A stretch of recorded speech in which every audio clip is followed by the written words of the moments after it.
É nosso dever e nosso direito estudar e nos posicionar politicamente, porque nós, como jovens, estamos construindo o nosso futuro.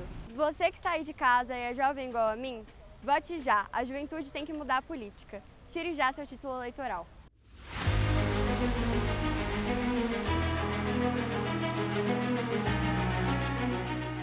A política faz parte da minha vida e da sua em todos os momentos, porque é por meio dela que ocorrem as mudanças na sociedade. No Repórter Justiça desta semana, vamos falar sobre a participação dos jovens na política. Em um país tão dividido como o nosso, muitos adolescentes preferem ficar de fora do debate para evitar qualquer tipo de divergência. Por outro lado, muitos acreditam que respeitar o pensamento do próximo é o caminho e que sim, é possível conversar sobre política sem intolerância. Até porque, para um país mais justo, com mais oportunidades, o voto dos jovens pode ser decisivo. Sem a política, não há possibilidade da gente dirimir essas diferenças de uma maneira pacífica. É pela política que a gente constrói de maneira pacífica, ou seja, as discordâncias que a gente tem, os interesses que a gente tem, é pela política que a gente constrói caminhos, constrói soluções, e isso, obviamente, vai impactar a sociedade como um todo. 8 milhões. Esse é o número de adolescentes que poderão, neste ano, votar pela primeira vez, de acordo com o Instituto Brasileiro de Geografia e Estatística, o IBGE. O problema é que a quantidade de jovens entre 16 e 17 anos que vai às urnas pode ser a menor das últimas décadas. A política hoje é vista pelo jovem como não um canal de comunicação, ou seja, não é um local onde ele possa expressar os seus anseios, os seus desejos, aquilo que ele entende como um canal que pode resolver seus problemas, mudar a realidade do mundo. Por quê? Porque hoje ele vê isto em outros canais de comunicação. Os números comprovam. Em 2018, por exemplo, entre janeiro e fevereiro, o cadastro de novos eleitores com 16 anos foi de pouco mais de 640 mil. No mesmo período deste ano, o número não chegou aos 410 mil. Se eles não votam, se eles e elas não votam, fica muito mais difícil que as alterações, as mudanças que eles e elas anseiam venham a acontecer. Tá? Então, a gente tem um percentual razoável de jovens que poderiam votar e que não votam. Alguns especialistas acreditam que para uma participação mais efetiva dos jovens é preciso ter incentivo e modernizar a política brasileira. A política ainda é feita, principalmente no Brasil, de forma muito tradicional, representando valores muito tradicionais, não no sentido de costumes, mas a forma de se comunicar, a forma de buscar quem é esse jovem, de incentivá-lo a participar. Então, a gente ainda tem canais tradicionais de incentivar a participação jovem. Por exemplo, vamos nos juntar a juventudes, seja partidária, seja de movimentos partidários, mas nós não modernizamos o linguajar. O coordenador de enfrentamento à desinformação do Tribunal Superior Eleitoral não atribui a diminuição no cadastro eleitoral entre os jovens com a falta de interesse pela política. Segundo ele, o motivo é outro. A população brasileira está envelhecendo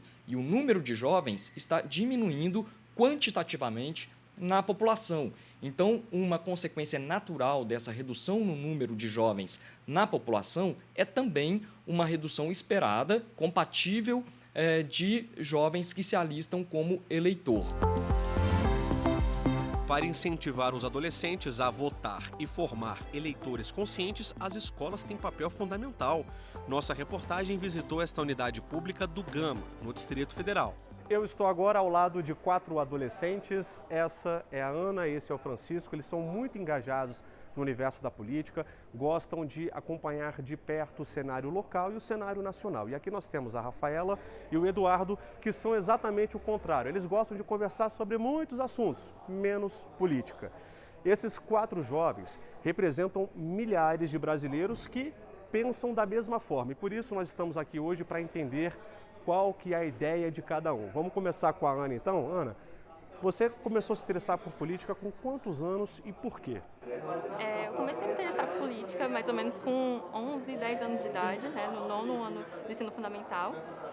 A partir do ensino médio eu comecei a me envolver mais pesadamente, né? Eu comecei a participar de organizações como o Politize, que tem uma sede aqui em Brasília, como a Latin America Leadership Academy, mais conhecida como LALA, né? Que é a Academia de Liderança da América Latina, e outras organizações como a Nossas, que é uma organização nacional e multicausas. Então eu sempre estava procurando botar minha voz como jovem, que é o tipo de coisa que não acontece tão normalmente, né? Você é um pouco descredibilizado por causa da sua idade. Vamos conversar agora então com o Francisco. Conta para mim, por que esse interesse por política desde jovem? Então, sim, de fato, desde jovem, por volta ali mais ou menos dos 12, 13 anos, eu já me interessava muito por questões políticas, pela pauta em si. E uma das coisas que mais me motivou a desenvolver esse debate dentro de sala, ainda cedo, foram os problemas sociais que eu enxergava dentro da minha própria comunidade e me sentia na necessidade de contribuir para a resolução desses problemas, mesmo por me considerar um agente que tem um poder transformador, porque afinal de contas, eu e os meus colegas somos o futuro deste país. Tá certo, muito obrigado. Olha só, então nós temos esses jovens que acreditam que a política é um instrumento muito importante de transformação, de mudança social, e agora a gente vai conversar primeiro com a Rafaela para entender por que esse é um assunto que não te interessa tanto. Rafa? Nunca foi um assunto muito abordado na minha casa, nunca foi um tema que eu sou muito ligada e também nunca foi muito abordado no meu grupo de amigos, sabe? Então acaba que não é um tema que eu desenvolva, que eu me atraia ou que eu sinta necessidade de ver. Quando tem reunião de família, é sempre muita discussão e eu nunca gostei desse ambiente. Na casa da minha avó é sempre uma discussão muito grande. Então, na sua memória, a lembrança que você tem quando o assunto é política é sempre um momento ruim, de conflito, né? Mas faz sentido o que eles falaram para você? Faz muito. Assim, esse ano, como já fiz 16, eu vou tirar meu título, só estou criando coragem ainda mesmo. Bom, e por falar sobre o título eleitoral, os adolescentes com 16 e 17 anos que queiram votar podem solicitar o documento pela internet até o dia 4 de maio. É só acessar o site do TSE, www.tse.jus.br, clicar em autoatendimento ao eleitor e depois em atendimento ao eleitor e primeiro título. Na própria página já tem as instruções todas sobre como fazer esse alistamento, mas basicamente é preencher um formulário com as informações pessoais e depois enviar as fotos dos documentos do eleitor. Mas é importante que essas fotos estejam legíveis. Neste ano, Natália vai votar pela primeira vez. Além de ser um dever cívico, essa é uma ação extremamente necessária para efetuarmos as mudanças que nós, jovens, tanto pedimos. É com o processo do voto que vamos eleger os representantes que vão lutar pelos nossos direitos de saúde, segurança, educação, empregabilidade, qualidade de vida, entre outros. É necessário que contribuamos para um futuro melhor e sejamos a lufada de oxigênio que a política precisa para iniciar um longo e necessário processo de transformação e renovação. Quem ainda vai completar 16 anos até o dia 2 de outubro deste ano, data do primeiro turno das próximas eleições, também já pode solicitar o documento. Voltamos a conversar pela internet com um cientista político. Ele compara o comportamento dos jovens nos dias de hoje com o dos protestos de 2013. Naquele momento, houve um movimento de que vamos mudar o país agora, o gigante acordou, para a gente usar uma terminologia muito utilizada na época, e passados 10 anos, na verdade, não se viu uma mudança, aquela mudança almejada. E foi nessa onda de manifestações que Rafaele despertou interesse pela política. Assim como vários jovens acabaram sendo levados por essa onda, eu, com 13 anos na época, também acabei me envolvendo com essas questões, querendo entender um pouco mais dessas questões e vendo como a política impactava o meu dia a dia e como eu, enquanto cidadã, podia participar para além daqueles protestos que a gente via na televisão. E não parou por aí.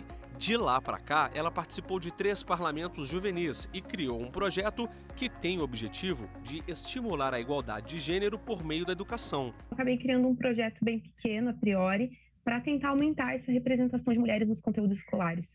Com esse projeto, eu acabei conseguindo uma vaga representando o Estado de São Paulo no Parlamento Juvenil do Mercosul no biênio de 2016 até 2018. Foi assim que eu tive esse envolvimento com o projeto, mas não foi só uma questão de ela tem uma boa ideia, vamos desenvolver isso. Eu tive também que ser eleita pelos jovens do Estado de São Paulo, eu e todos os demais jovens que representaram outros estados dentro do Parlamento Juvenil. Então, teve muita campanha política envolvida, tive que ir em escola conversar com jovens, fazer com que eles comprassem as minhas ideias e tirassem um tempinho dos seus dias para realmente fazerem essa votação. A Rafaele de hoje é a Solange do passado. Ela sempre fez questão de acompanhar o sistema político do país, participou de grêmios estudantis e manifestações. E a gente fez vários movimentos, a gente fez várias reivindicações, as reuniões eram acaloradas e foi onde eu tive a minha experimentação de fato na política. E eu acho que hoje é o que está faltando, que as pessoas interajam mais nesse sentido, no sentido da vida, porque não tem como. A política está aí para defender os nossos direitos, as nossas necessidades.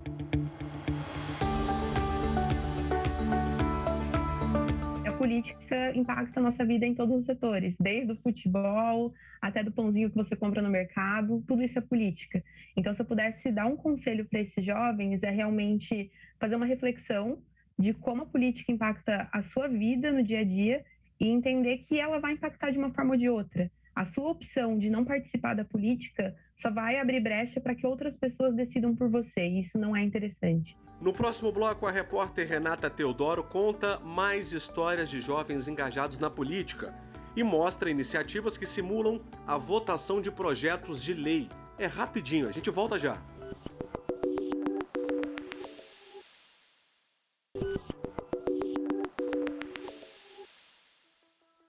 Brasília, capital do Brasil e centro do poder político do país. Uma cidade que nasceu para dar voz a uma sociedade democrática e abrigar os três poderes da União, independentes e harmônicos entre si.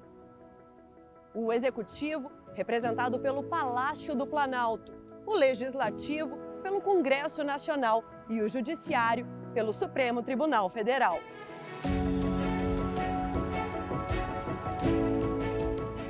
Reparou que eu disse que os poderes são independentes e harmônicos entre si? Isso é o que diz a própria Constituição Federal. Eu vou conversar agora com o Valdir Pucci, que é cientista político. Valdir, o que é que essas duas palavras significam na prática? Cada poder tem a sua função típica, determinada. O legislativo legisla, o executivo executa as leis, faz cumprir as leis, e o judiciário julga de acordo com as leis. Isto são as funções típicas de cada um dos poderes. Agora, esses poderes, eles têm esta função, eles têm independência dentro das suas funções, mas são harmônicos entre si. O que isso significa? E aí a união das duas coisas é que vai definir essa tripartição. A harmonia significa que cada um dos poderes tem que vigiar e observar o outro para impedir que um deles se torne supremo ou superior, vamos usar esse termo, aos demais. Então, por exemplo, vamos pegar um caso. O executivo, ele executa as leis, mas há em situações atípicas a possibilidade de legislar quando o Congresso não pode ou há uma urgência. Nós temos as medidas provisórias. Pode o Legislativo julgar, existem as CPIs. Pode o Judiciário discutir leis, existe o Supremo protegendo a Constituição. Ou seja, a tripartição significa três poderes com as suas funções típicas que devem ser preservadas, mas vigiadas pelos outros dois. Compreender o funcionamento de cada poder e o papel da política na nossa vida foram os motivos que fizeram Eduardo mergulhar nesse mundo. Em 2020, ele representou o Distrito Federal no Parlamento Jovem Brasileiro, uma experiência transformadora e de muito aprendizado. Eu propus um projeto de lei para fazer com que os menores infratores deixassem a criminalidade e passassem a se apaixonar pelos estudos e entrassem no mundo da educação. Participei de debates muito intensos na Comissão de Educação, em que jovens do Brasil inteiro estavam conversando sobre como melhorar a aprendizagem das crianças e adolescentes e, por exemplo, a qualidade das merendas nas escolas. Logo em seguida, no PJB, eu lidei com a grande diversidade que a gente tem no Brasil e aprendi muito que, mesmo em meio a tantas diferenças e a polarização, é o diálogo que nos leva para frente. Hoje, aos 19 anos, mora em Boston, onde estuda economia e governo na Universidade de Harvard. Foi por meio do voluntariado que o meu interesse surgiu na essência da política, que é servir ao próximo. O ato de você trabalhar pela sua comunidade e tentar fazer com que aqueles que estão ao seu redor estejam em uma condição melhor. Ao lado disso, meu interesse na política, ele também surgiu em ouvir histórias de crianças e adolescentes abandonados no Distrito Federal. Minha mãe trabalha com crianças e adolescentes nessas condições e é o Estado que é o responsável por endereçar as políticas públicas e cuidar dessas crianças. Então, fui me aproximando cada vez mais das responsabilidades do Estado e também do impacto que ele poderia ter na vida de pessoas da minha idade. André é dessa galera de pouca idade que inspira e vira matéria de jornal quando o assunto é política. Em 2012, foi vencedor do concurso Jovem Senador. Ir até o Senado foi a realização de um sonho. Na verdade, ir até Brasília foi a realização de um sonho. Participar do projeto Jovem Senador foi uma experiência riquíssima, seja pelos conhecimentos obtidos, seja pelas visitas realizadas às instituições, seja pelos afetos construídos entre a equipe do projeto e os 27 participantes oriundos das 27 unidades federativas do Brasil. Sem dúvida, o Jovem Senador foi e continua sendo uma experiência valiosíssima de formação para a cidadania. Para ele, vivenciar a política como ela realmente é foi uma das experiências mais incríveis que já teve. Não necessariamente como um político propriamente dito, mas como um cidadão, ciente e consciente. Solicito às deputadas e aos deputados mirim que, se ainda não fizeram, registrem suas presenças no painel eletrônico. O Câmara Mirim é uma ação que nasceu do plenarinho para simular a atividade legislativa, desde a elaboração de projetos até a votação em comissões da Câmara e no plenário. Então, é um processo em que os estudantes participam desde a elaboração do projeto de lei, depois da discussão desse projeto de lei, elaboração de emendas a esses projetos de lei, para uma discussão coletiva aqui no Congresso, aqui na Câmara dos Deputados, e depois uma votação no plenário da Câmara. Com isso, a gente tenta abarcar o essencial do trabalho do deputado, né? Que é, claro que o deputado também tem uma função de fiscalização, essa a gente não aborda, né? Apesar da gente informar sobre ela, a gente não faz esse exercício, mas a gente faz um exercício que a gente julga muito importante no Câmara Mirim, que é o do debate, que é você aprender a conviver com o diferente, com uma ideia discordante. Eu gosto muito de ouvir a opinião das outras pessoas para eu poder aperfeiçoar a minha. Então, eu gostaria de ouvir sobre outros temas, outros projetos. Quando a gente vê a empolgação, o brilho no olhar, a motivação dos nossos alunos se apropriando disso, dizer assim, olha, eu posso, a partir do meu pensamento, a partir da minha ideia, a partir daquilo que eu estou vendo no meu dia a dia, eu posso pensar em atitudes, em ações, em projetos que vão motivar um debate e uma discussão e pode transformar a vida da sociedade. E isso, eles se encantam. Eles se encantam e nos encantam enquanto profissionais. Jovens que um dia deixarão de simular e estarão aqui cumprindo deveres parlamentares. Para isso, precisam aguardar até os 18 anos para se tornarem vereador. Aos 21, podem concorrer para prefeito e deputado estadual, distrital ou federal. Aos 30, para governador. Para se tornarem presidente da República ou senador, a idade mínima é de 35 anos. A partir dos 16 anos, sendo relativamente capaz, você já pode tirar o título eleitoral e exercer o direito ao voto. Agora, quando ele pode se tornar um candidato, né? Só quando ele atinge a capacidade plena, que é a partir dos 18 anos, que é quando a gente chega na maioridade civil, a maioridade penal. Por quê? Porque só a partir dos 18 anos é que ele pode responder penalmente, né? Pelos seus atos. Alunos do curso de Ciências Políticas da Universidade de Brasília, Raquel e Matheus fazem parte do projeto Politeia, que também simula atividades parlamentares. Então nós estudamos o regimento interno da Câmara, Nós revisamos o nosso próprio regimento, que nós temos um regimento interno do Politeia, né, que é baseado no regimento da Câmara. Então, a gente faz esse estudo exatamente para ele ser o mais fidedigno possível do regimento da Câmara. A gente faz esses estudos e cada coordenadoria faz sua preparação. Então, a coordenadoria acadêmica ela faz esse estudo e essa revisão do regimento interno. A coordenadoria administrativa ela cuida da parte de logística, prepara a questão logística da simulação, as inscrições, questão financeira, a organização interna mesmo. E a coordenadoria de comunicação, ela cuida da divulgação, cuida do preparo para a gente acompanhar os repórteres e os assessores de imprensa durante a simulação. A gente se divide em partidos, aí tem toda a proporção que a gente segue igual a da Câmara tem uma quantidade tal de deputados, a gente faz a proporção da quantidade que a gente tem, que eu acho que são em torno de 100 pessoas, não tenho ideia de quantos são exatamente os participantes por edição, mas aí para ficar proporcional. E os partidos, igualmente, os maiores partidos da Câmara vão ser os maiores partidos dentro do projeto. A gente começa a ter uma visão diferente do que acontece realmente no parlamento, a gente começa a ter um entendimento mais prático, realmente eu acho que existe às vezes uma confusão do que acontece, de como que ocorre o trabalho dos deputados, e a gente começa a entender isso mais na prática mesmo. Pura inspiração, não é mesmo? Então não saia daí, porque no próximo bloco eu volto para mostrar que a política começa cedo. Projetos que saíram do papel com a contribuição de adolescentes engajados e preocupados com o bem-estar de uma comunidade. É daqui a pouquinho.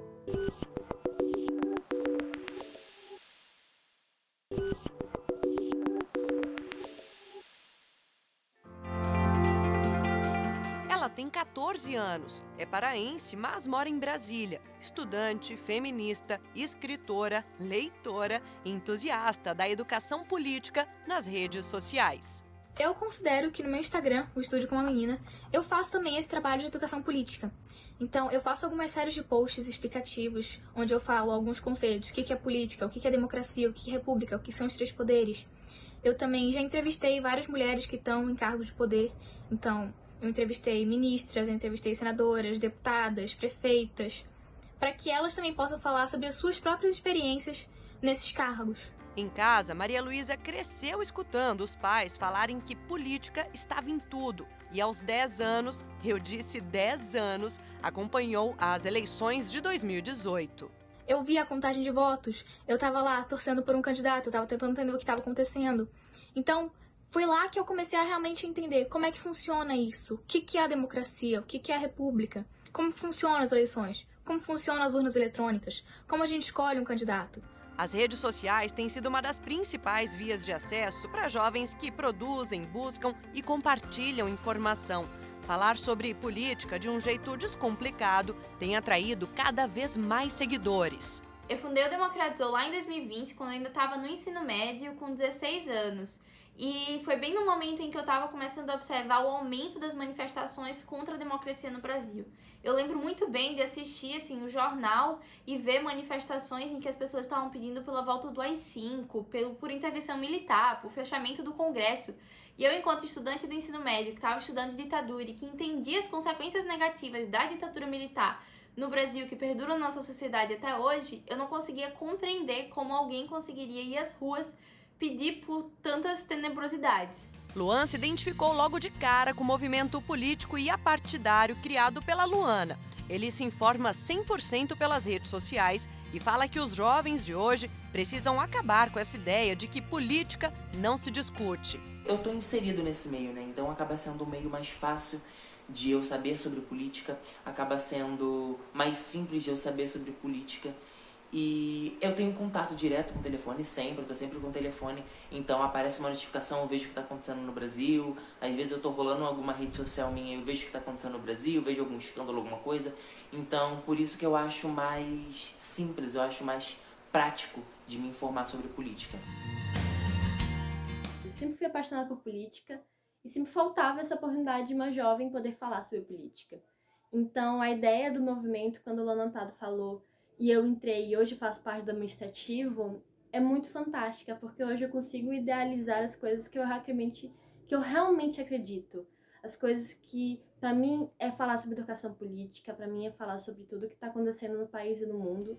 Camila é uma das responsáveis por uma pesquisa feita em 4 países, incluindo o Brasil, sobre o impacto das redes sociais na influência política de jovens. E afirma que a grande questão é a velocidade com que eles consomem informação. O consumo de informação política ele é muito rápido e, ao mesmo tempo, ele é muito superficial, né? O que isso quer dizer? Que as pessoas olham só as manchetes das notícias, por exemplo, elas não leem as notícias, que muitas vezes elas ficam sabendo das coisas ali por uma piada de um grupo de WhatsApp ou por um comentário enquanto elas estão jogando um game, né, online. Então, é muito incidental, né, essa forma de se informar por política e muito superficial também.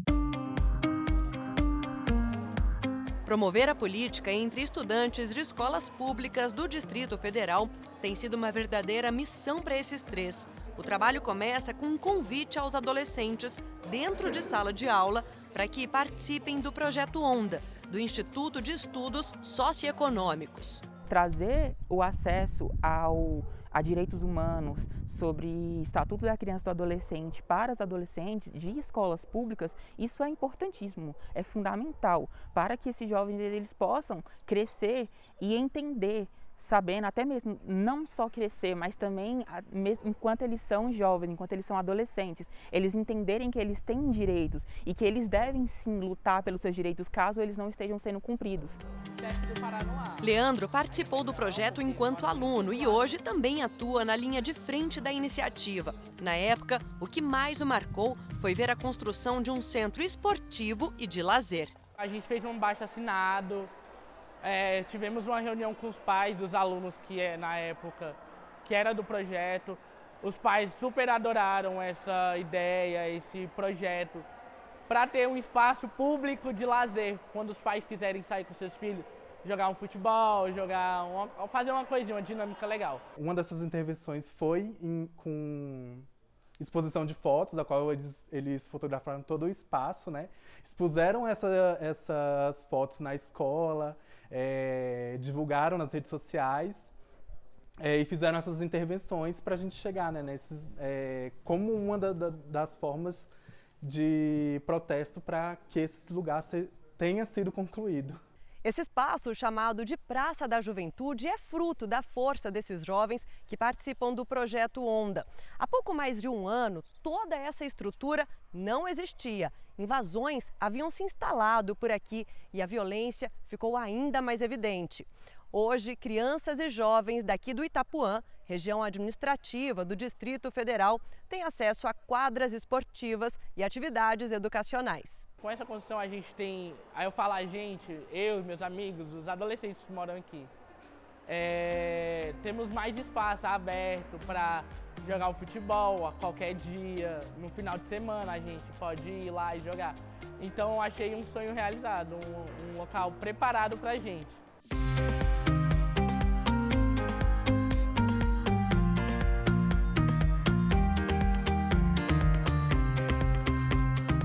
E assim a gente termina o Repórter Justiça desta semana. Já segue nosso perfil no Instagram, é o TV Justiça Oficial. No YouTube, o canal é o mesmo. Se quiser entrar em contato com nossa produção, o e-mail é o repórterjustiça@stf.jus.br. Até a próxima!